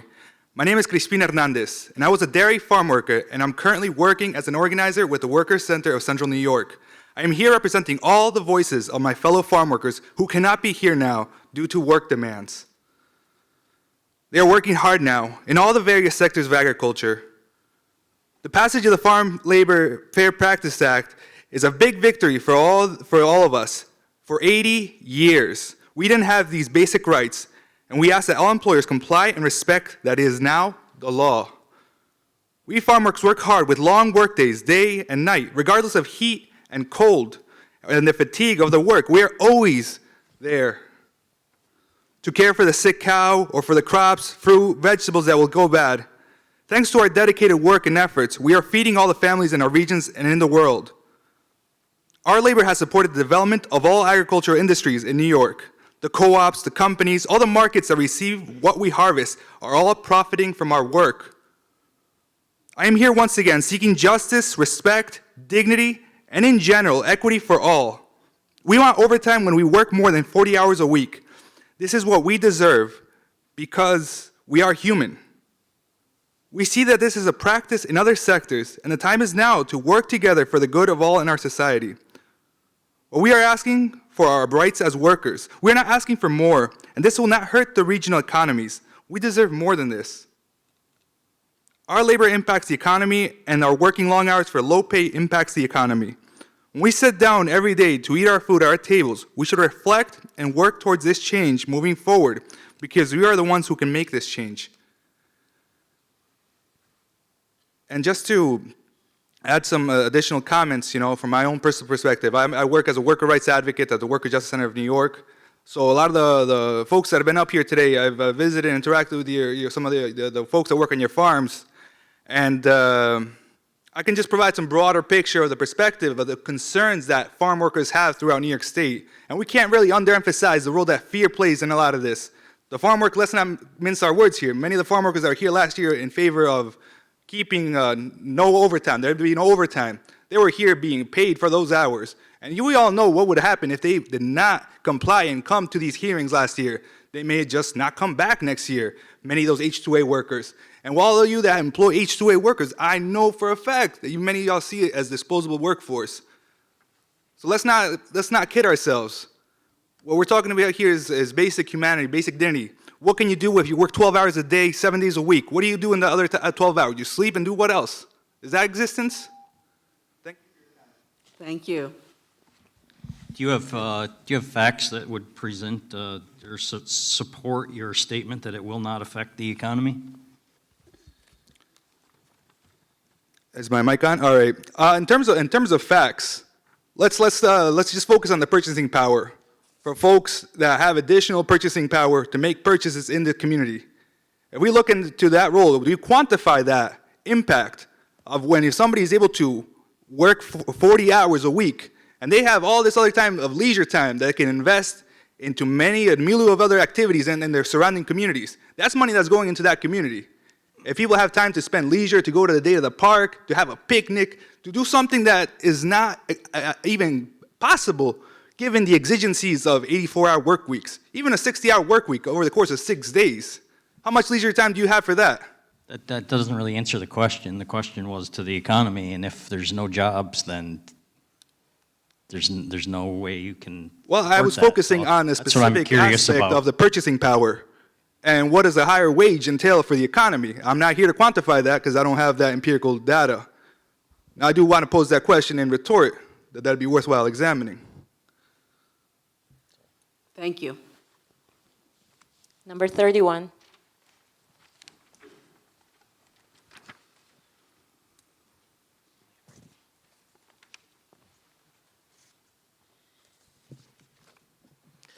Thank you, members of the Wage Board, for the opportunity to speak today. My name is Chris Kelder. My family and I operate Kelder's Farm, which is a bicentennial farm in Kerhonkson, New York. My wife and I are very pleased that our son has just recently come back to join the family business. We grow fruits, vegetables, livestock, which we directly market to the public through our farm stand and CSA. Our employees are very important to the business and us personally. Through the years, we have had many long-term employees that feel more like family than just employees. We've had employees who have worked for our family for 3 generations of owners. I'm also very proud of the fact that at Kelder's Farm, we are the first job for dozens of local high school and college students. Many of the young people have gone into careers such as teaching, law enforcement, corrections, and banking, to name a few. Many of the students work long and hard hours in the short summer they have so they can make money to further their education. These jobs the young people perform on our farm are low-margin duties that would not allow us to extend these hours past the time-and-a-half threshold. Lowering the time-and-a-half threshold will directly impact the ability of our young laborers to make money during the short season between classes. In agriculture, we are price takers in a low-margin business and have little, if any, ability to ask our buyers to raise the prices of what they're willing to pay. We are competing with other states in the country that have lower costs of production than New York State. The Farm Laborers Fair Labor Practices Act went into effect just 2 short months ago. During this time, very few ag sectors, including my own farm, have much production and/or many employees. This act added many costs and regulations to the production of food, which cannot be understood and evaluated in such a short window of time. Please consider that if the farms in New York can't pay the bills, the farm workers will also suffer. Upstate counties will shrivel on the vine, and viable, productive farmland will grow up into either unkept brush fields or urban sprawl. Lowering overtime pay threshold, coupled with the rising minimum wage and burdensome regulations, gives New York farmers an unfair disadvantage when competing with surrounding states that have the same access to the metropolitan market. Farmers live with huge amounts of risks every day, like fluctuating markets, pests, diseases, and weather, all out of our control. An old farmer once told me that in agriculture you live 6 hours away from a flood and 6 days away from a drought. I'm not afraid of these risks I take every year, but I am afraid for the future of my children who are trying to make a future in agriculture in New York State. I am afraid for the farm workers. Thank you. Thank you very much. Number 32.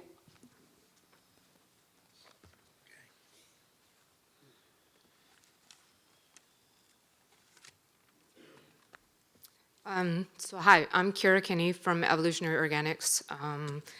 I also clicked other for the position, and realizing you cannot apparently do away with overtime, I think that it's a fair request to ask that you do away with overtime on the 7th day as a mandatory if the 60-hour threshold has not been reached. That would be more fair to both the farm's needs and the worker's ability to earn that income.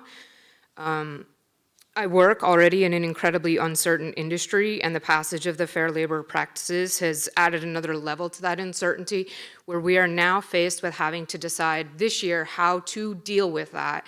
We're also carrying the burden of not knowing what happens next year, and that's a fairly cruel practice to impose on the farmers and the farm workers. They don't know what happens. My crew this year is opting to go to 45 hours so that we don't have to get rid of a worker. We're cutting 7 acres of production because where I sell is in New York City, and over half of the market spaces at my location go to farms from outside of New York State that aren't going to be faced with these additional cost structures. So 3 weeks ago, I gave a ride home to a farmer. His truck broke down at the market. He lives in my area. And on the ride home, I mean, he's facing a $1,300 tow bill before the cost of repair. That's a third of the take for the day. And he's telling me, and I agree with him, that we all in the farming industry live 1 year at most away from being out of this business. In 2018, we had a terrible year. I got a bill in January of 2019 a quote over the telephone for a repair to my greenhouse furnace that had broken down, and $1,600 was the price quoted to me. I hung up the phone, stopped walking, and heard the thoughts in my head, which were, if I kill myself, do I leave a financial burden to my family? Or will I have enough assets here that when they sell it, the farm is clear? I have an adjoining neighbor on a piece of my farm, a new property I have, and there's a Latino farmer there who's been struggling for 12 years. He's going out this year. He came to me to ask me to buy him out and give him employment because he can't handle the pay raises. He can't handle the paperwork that is required of all of us, like ad nauseum, just to run a business. Anybody running a business has it, but it's particularly daunting for, well, an immigrant or any of us who prefer to be doing the outside work. In my testimony, I turned in a pie chart of a foiled document from last year that actually shows the results of what the ag labor specialists are finding when they go and do their inspections on farms. And New York State is the only, sorry. You mentioned a 7-day threshold. Could you elaborate on that when you were? Well, right now, overtime is automatic on the 7th day, and it doesn't matter if a worker has achieved 60 hours or not. The law was written that 7th day is automatic overtime. So if you get rid of that and you go back to the 60-hour threshold alone, then workers would be able to work that 7th day if they haven't, at no overtime cost to the farmers, if they haven't yet gotten to 60 hours in the week. Does that make sense? Yes, it does make sense. Okay. Let's go over it again. So you're saying that if, in fact, you worked the 6 days and you didn't get to the threshold. Correct. You could make those days up, those hours or whatever on the 7th day. Sure. Well, if you do it now, you're automatically going to have to pay somebody overtime. Have to pay them, so you would eliminate. Correct. That part, okay, thank you. Yeah, sure. Anybody else? No. Okay. Thank you very much. You're welcome. Thank you. One last call for number 2, Paul Ruskowicz. Number 7, Will Gunnison. Number 8, Paul Molisky. And that wraps up our list of speakers. Reminder, please hand in your headsets as you leave. Thank you. That concludes our hearing for today, and I'd like to thank everyone who attended, everyone who testified. I'd like to also remind you that there is an upcoming hearing on March 13th in Syracuse, New York. This is a very important issue, and we want to hear from as many individuals as possible. Please encourage individuals also to submit written testimony via our website at wageboard@labor.ny.gov. I thank you very much. Safe travels home, and we'll look forward to continuing our hearing from you around this very important issue.